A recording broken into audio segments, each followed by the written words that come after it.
আসসালামু আলাইকুম গাইস, আপনারা কেমন আছেন? আশা করি ভালো আছেন। আমিও আপনাদের দোয়ায় ভালো আছি।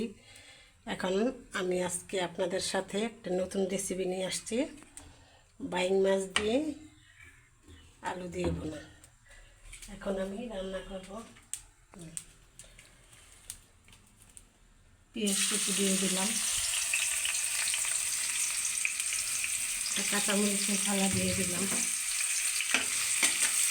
পেঁয়াজটা একটু নরম হবে।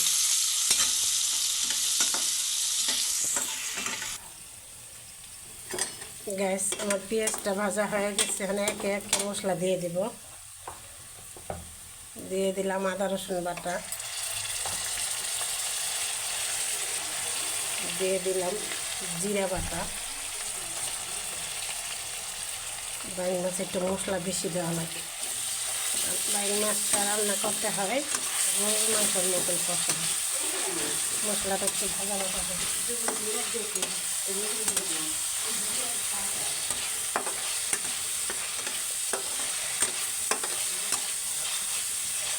মশলাটা একটু ভেজে নিচ্ছি, না ভেজে নিলে কাঁচা গন্ধটা থেকে যাবে।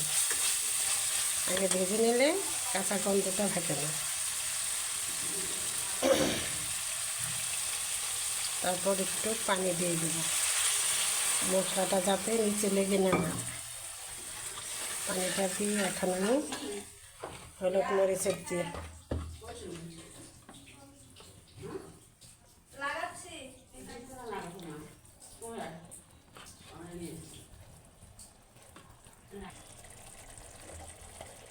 দিয়ে দেবো মরিচের গুঁড়া,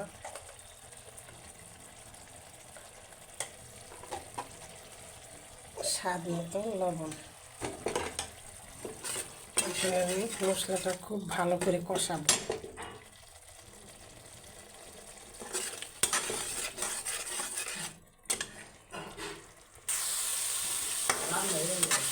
আমার মশলাটা কষানো হয়ে গেছে। এখন টমেটো দিয়ে দিব।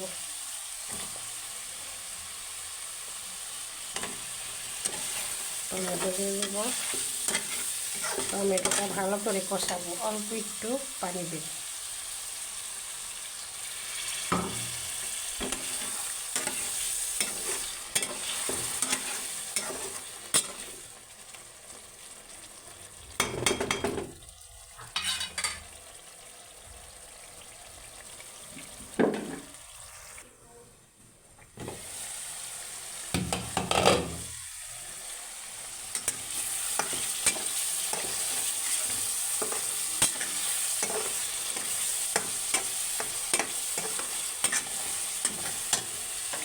গ্যাস এবং মশলাটা কষানো হয়ে গেছে। আমি এখন এই বাইং মাছটা দিয়ে দিব।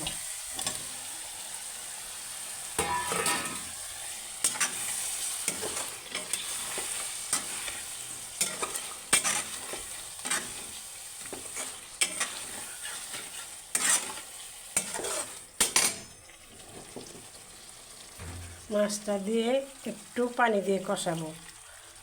পানি দিয়ে না কষালে ভালো করে মশলাটা কষানো হবে না।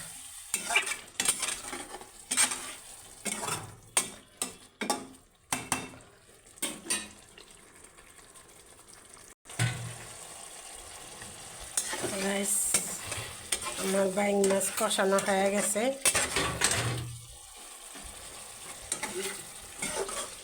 দেখেন ভালো করে কষাতেছি।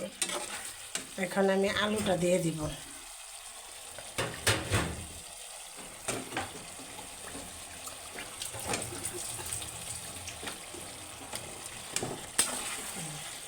আলুটা দিয়ে আবার 2 মিনিট কষাবো।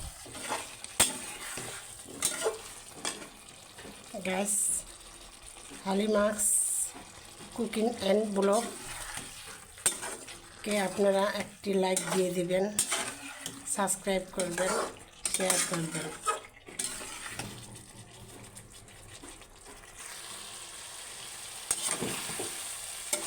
গ্যাস মাছটা কষানো হয়ে গেছে। এখন আমি পরিমাণ মতন পানি দিয়ে দিব। যেহেতু ডাল রান্না করছি, আমি বেশি পানি দিব না, অল্প পানি দেব। কষানো হয়েছে। ওই যে ওই যে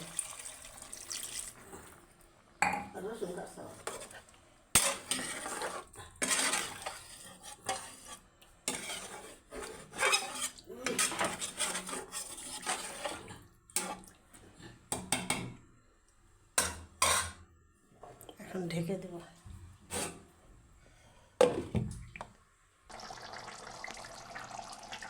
গাইস, আমার বাইং মাছের তরকারি হয়ে গেছে, আলু দিয়ে বাইং মাছ। এই দেখুন, এখন আমি নামাবো।